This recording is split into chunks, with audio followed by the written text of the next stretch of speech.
আজকে কি দিবস? আজকে বিজয় দিবস। এই দিনে আমরা বিজয় অর্জন করি। তো আজকে এখানে এসে তোমার কেমন লাগতেছে? আমার অনেক ভালো লাগছে। আমার আব্বু আম্মুর সাথে আমি ঘুরতে এসেছি।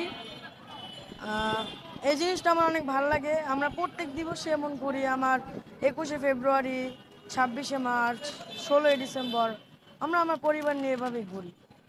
আচ্ছা, এখন তো নতুন বাংলাদেশে এটা প্রথম বিজয় দিবস। জি, তো সেই হিসেবে তোমার কেমন লাগছে? আমার অনেক ভালো লাগছে। কেমন বাংলাদেশ চাও? আমরা একটা স্বাধীন বাংলাদেশ চাই। সবাই যেন স্বাধীনভাবে তার মত প্রকাশ করতে পারে, সবাই স্বাধীনভাবে যেন ঘোরাঘুরি করতে পারে, কোনো যেন ঝগড়া বিবাদ কোনো জায়গায় না হয়, পরিষ্কার পরিচ্ছন্ন থাকে সব কিছু। আমি একটা ভালো এবং শান্তিপূর্ণ বাংলাদেশ চাই। তুমি কি শহীদ মুগ্ধকে চিনো? জি, অবশ্যই। আচ্ছা, মুগ্ধকে নিয়ে তুমি আজকে কি বলতে চাও? মুগ্ধ, আমি তার একজন বড় ফ্যান বলতে গেলে। আমার তার অনেক ভাল লাগে। তার যে একটা ত্যাগ, সেই ত্যাগ যেন আমরা ধরে রাখতে পারি। আমি শুধু মুগ্ধ না, আবু সাইদের কথাও বলছি।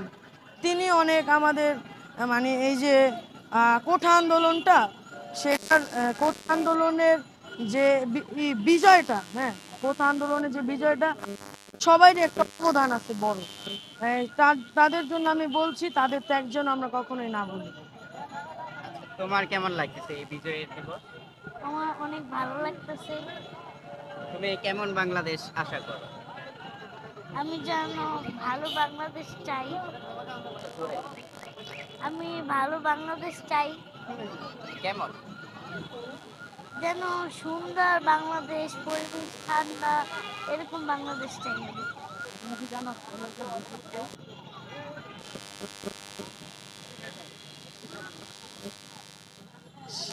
জি, বলছেন।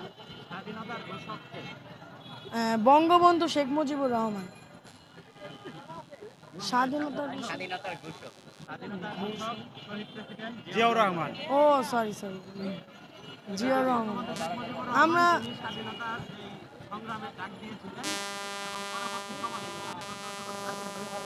জি, 25শে মার্চে ওনারে পাকিস্তান হানাদার বাহিনী নিয়ে গেছে। নিয়ে যাওয়ার পরে দীর্ঘ 9 মাস তাকে কারাবন্দি করে রাখছিল। রাখার পরে এই দেশ স্বাধীন যখন ঘোষণা হয়েছে, এই দেশ স্বাধীন হওয়ার পরে তিনি বাংলাদেশে আসছে। আরও 3 মাস পরে পর্যবেক্ষণ করছে। পর্যবেক্ষণ করে দেখছে যে বাংলাদেশ সে আসতে পারবো কিনা। তারপরে সে বাংলাদেশে নিরাপত্তা অর্জন করে সে বাংলাদেশে ঢুকছে। এই বাংলাদেশ স্বাধীনতা ঘোষণা করলো জিয়াউর রহমান।